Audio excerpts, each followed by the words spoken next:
Hello, I'm Szymon. I'm working in Allegro Group.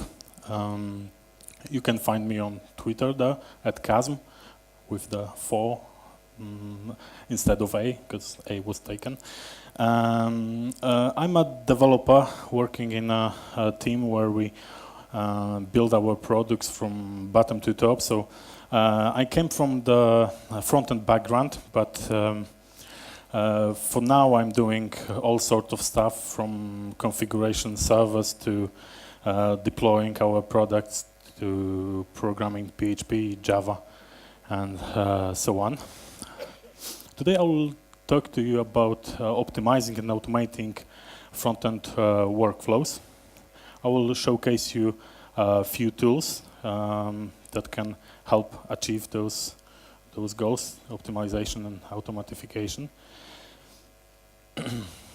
First of all, I would like to introduce you to the term of front-end ops. We are here at Atmosphere DevOps conference, but like a year ago, Alex Sexton on Smashing magazine came with a term front-end ops. It was kind of a manifesto about what's going on right now at the front-end industry, front-end engineering. So on the back-end side, we have common breakdown of roles. We have engineers dedicated to databases, to network, to operations. And on the front-end side is a little bit different. As you might see that in recent years, more and more application logic is being deferred to the client side. So client side, the browser in web development, doing so many things, and it's really important to optimize all that stuff as much as we can. Going back to the term front-end ops, as I said, it was introduced a year ago, like in a form of manifesto, and now last month there was even a conference dedicated to that topic, and there are also job postings for front-end ops, companies looking people for such a position. And what is front-end ops? Who's that person? Alex Sexton described it, such a person would need to be an expert at serving and hosting front-end resources. They would find the best way to piece together the parts of a web application, and they will process things like versioning, caching, and deployment. Beside those things, as I see it, the main role for front-end op is to build a workflow for working with front-end code, front-end resources, with all those JavaScript assets, styles, and HTML templates. Also, to responsibilities, such a person would be to decide whatever to remove or add another HTTP request, because a lot of times developers, when they are working on their functionality, then they don't have a big picture on how it would impact on the whole application when they are developing only a small chunk of it. Also, such a person will be responsible for updating dependencies. I think a lot of you know the problem that it's not even to front end, but also to back end. When you're working on some code, you're working with some frameworks, some libraries, and developing new functionality. You don't have time to update those dependencies. So such a person like a front-end ops could take care of it. He also should be able to monitor JavaScript errors on the client side in the browser. He should create dashboard of a speed of your application, how it's performing at the user side. you should know how to measure the speed in many contexts, in speed of rendering, speed of loading of the page, and so on and so on. I will focus today on the tools, because tools are really important in our everyday work. And as we know, developers are lazy, it's a fact. And they don't want to do repetitive tasks over and over again, so they build tools to automate those things. And today we will focus on build tools for front-end environment the most. But I would like to mention the packet managers. I told you about the dependencies, the problem with dependencies in front-end code. I see you often committed into repositories vendor code, like for example jQuery or some other UI libraries, or like Angular. There is a part of your code that it shouldn't be. So you have to use packet managers to manage the dependencies, keep them separated. First, people familiar to Node.js know probably NPM. It's Node Packet Manager. All the tools I'm going to talk today are basically coming from NPM. So you can just type NPM install, and you will have it. Of course, if you have installed Node previously. There's also a pretty new tool, Bower. It's a front-end packet manager dedicated to web components. Besides, in NPM, you can download all the JavaScript stuff mainly related to Node. But in Bower, you can go further with that and switch to client-side libraries. You can download with Bower newest version of jQuery, Angular, Backbone, whatever you are using. And you can simply keep track of the version of all those libraries.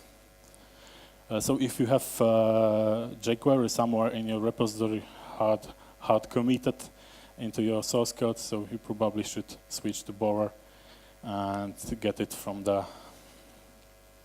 Okay, now we are going to build tools. The first one is Grunt. How many of you know Grunt or use it? Yeah, that's cool. Pretty lot.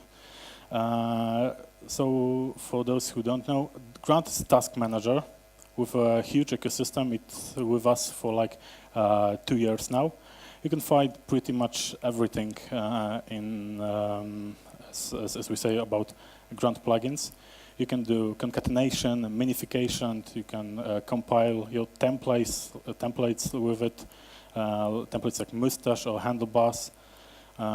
You can wire your required JS dependencies. You can optimize images with it.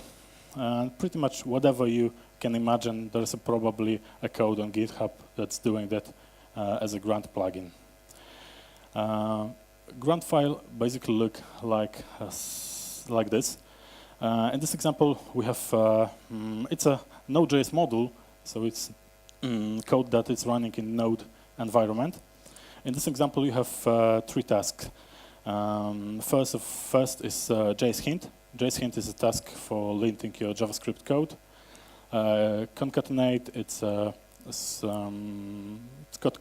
concatenating your files, so you are saving your HTTP requests where you can concatenate files. It refers to both JavaScript and styles. Both of them you can concatenate using Grunt. And the third one is Uglify. It's minifier for JavaScript. It's basically removing trailing white signs from your code, removing comments if you desire. There's also minifiers for CSS. So your files, your distribution files, your production code will weight less. And even you can minify the plugins to minify your HTML source code for production to weightless. In my experience, Grunt is really cool tool. You can do a lot of stuff with it. But the one problem that some people pointing out that it's hard to maintain Grunt file because it could grow bigger and be hard to read. From my point of view, what we did in our team, we switched from JavaScript notation into CoffeeScript notation. I'm not a big fan of CoffeeScript, but I think for this purpose, it works just great. In this example, you basically see there is no semicolons and curly braces in the file, but in my opinion, the file became more readable in CoffeeScript than it is in JavaScript. The second tool I want to mention is Goop. Goop is basically serving the same purposes as Grunt. It's a task manager, but with a little bit different approach. And also, it's a newer tool, and the ecosystem and the community for it isn't so big yet. The main difference is that in Gulp file, you just write code, not configuration like in Grunt. You are taking advantage of Node.js streams, so you're just piping results of one task just to another, and you save I/O because you don't have to save temporary files on the disk. Just moving in the pipe. So as I say, if you prefer code over configuration, you probably should choose Gulp. If you're okay with big configuration files, Grunt is also a good idea. All those tools, Grunt and Gulp, contains of most use cases contains three main tasks. The first is task. You probably should place the task for linting your JavaScript code. You can see I listed few tools for linting. It's JSHint, JSLint, and ECMAScript lint. If you're writing JavaScript code, you probably should use one of them to check your JavaScript vocabulary. And the second subtask of task is dedicated for unit tests. In JavaScript nowadays we have really cool ecosystem for unit tests, mainly focus on BDD notation to write those tests. That's really friendly for developer. You can pick between many. I listed three here. The most popular are Jasmine, Mocha, and QUnit. But there are many more. And if you writing code in JavaScript, you probably should use one of this framework and start testing your code, because nowadays it's really easy and fun to test JavaScript. It's not like it was a few years ago with such a ecosystem. Okay, and the core of this workflow, it's a build task. I divided it into 4 sections. First is code preprocessors. I mean here that in a lot of projects you are using stuff like CoffeeScript or TypeScript, or for styles you're using probably less or Sass. And you don't want to send your source code to the browser, because the browser won't know what to do with it. So you have to compile it to the language that is that browser can understand. So that's the first step. The second step is concatenation. I talked to you about concatenation before a little bit. Also minification, and the last part is versioning. Versioning can be tricky, a little bit tricky in this process, because some of the code preprocessors tasks, like in less, they are asynchronously. processing your code. So you don't know which import will come first. So the content of the file based on the same source code maybe differs than on various runs of that task. So you have to remember to turn off asynchronous processing of less. We have such a problem when we are deploying another machine. We are basing on the same source code, and we are getting the different MD5 of file contents. And we will dig in what causing it, and we find out that it was less that was asynchronously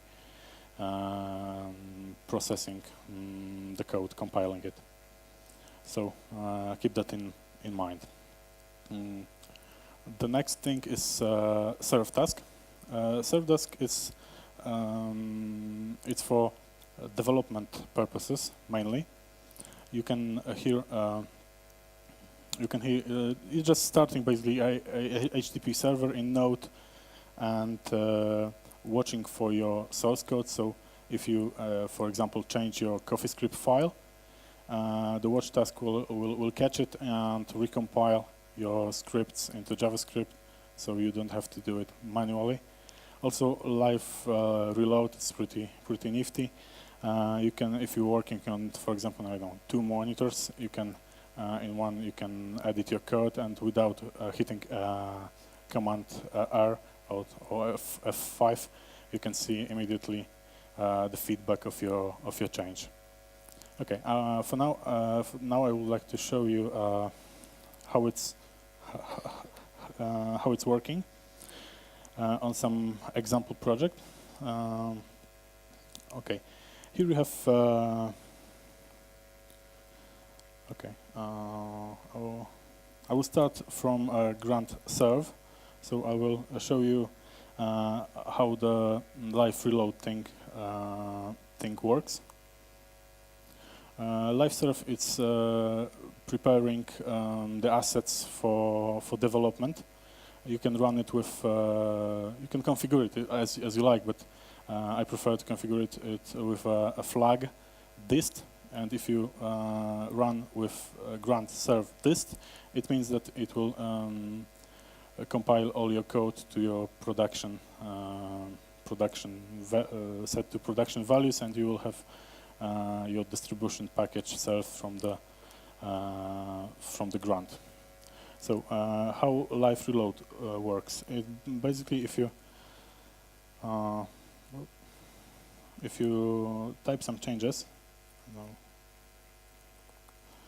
and hit F5, you immediately see how things are changing in the browser.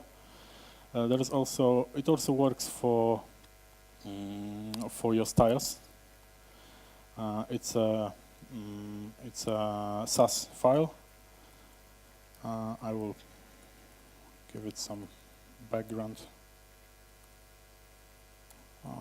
Pink might be great. Okay, and it took a little bit longer than with HTML because it had to compile those SAS files into CSS. So yeah, so that's how it might works. It's really cool when you're a front-end guy and you are changing some styles and you immediately see the feedback. Okay, now I'll show you how does optimization works in Grunt. We'll check the source code. Source code is basically the same what in my editor, but if I run this task with the dist flag, things get a little bit different. It will also take more time because it has to do more stuff. And if we dig into the source code, you can see that all of our code is minified. There's version append to all the files, so you can benefit from the caching in the browser. And it all happens automatically.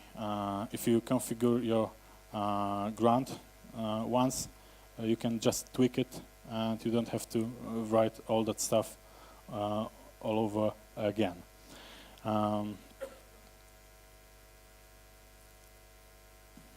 Okay, I'll go back to presentation. Okay, this was the demo, and for now I would like to encourage you to automate all the things and all the front-end things. So the front-end ops culture, like I was saying in the beginning, is something that has, in my opinion, future, that we might see more and more people that are dedicated to such a stuff like building your front-end applications. And yeah, that's basically it. Thank you.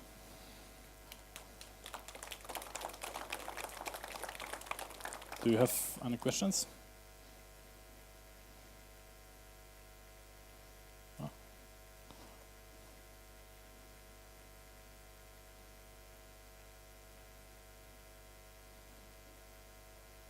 Oh, I was fast.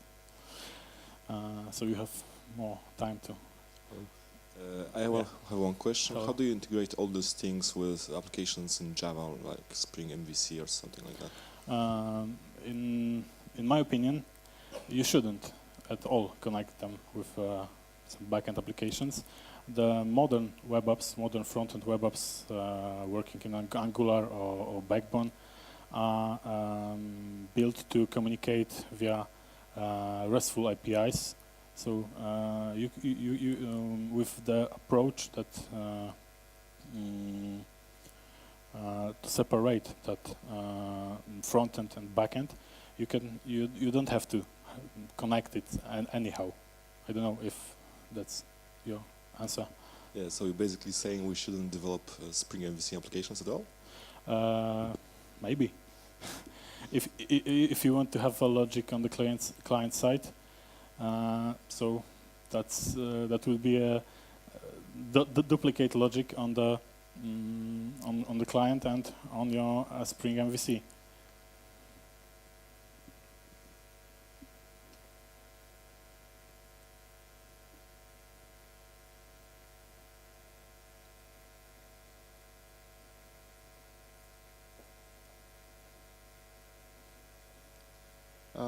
Short question. Is any application from Allegro Group available for the wide public already deployed that way via Node.js? We are deploying application using Grunt for 2 years, almost 2 years now. But it's not a one-page app. It's not an independent front-end application. We connect Grunt with our front-end applications written in PHP in Symfony, but we don't use things that came with Symfony, like ascetic. I don't know if you're familiar with it. We just replace it and use Grunt instead to serve our assets, but our HTML goes from Symfony.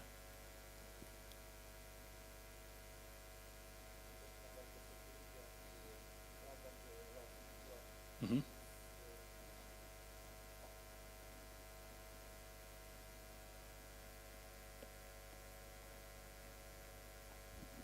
How do you manage security if you move the logic to the front on the front end on the client side?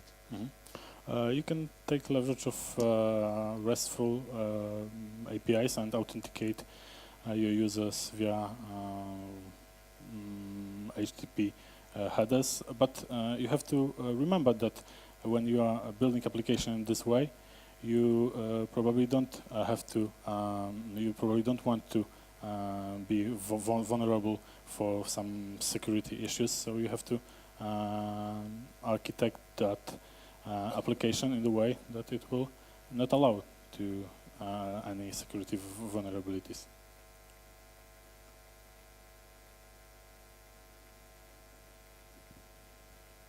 wanted to ask about the images because I saw in the final result the JS file and the CSS file had some kind of hash in the name, so Yeah. it could invalidate the cache on the client side. Yeah, the hash is based on the Content? on the content of the file. So if the content changed, the hash changed. So the browser will know that that's not the file. So we'll download another if the update the code. Okay, but wanted to ask about the images. Is it also Mhm. possible to do the same with the? Yeah, of course. Actually, we do it right now in Allegro main page. We are just parsing our CSS files, looking for images, and replace them with a file name with a hash. Okay, but you do it on your own, or is it also there is a plugin for Grunt? Our workflow, our grant was built when the grant was just coming up, and we for versioning we didn't use any open source plugins because we have problems with them.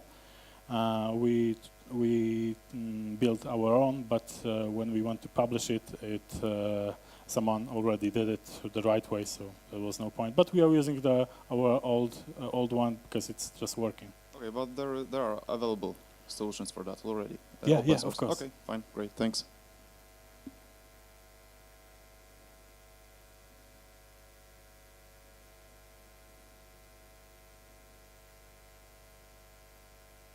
Okay, so thank you very much.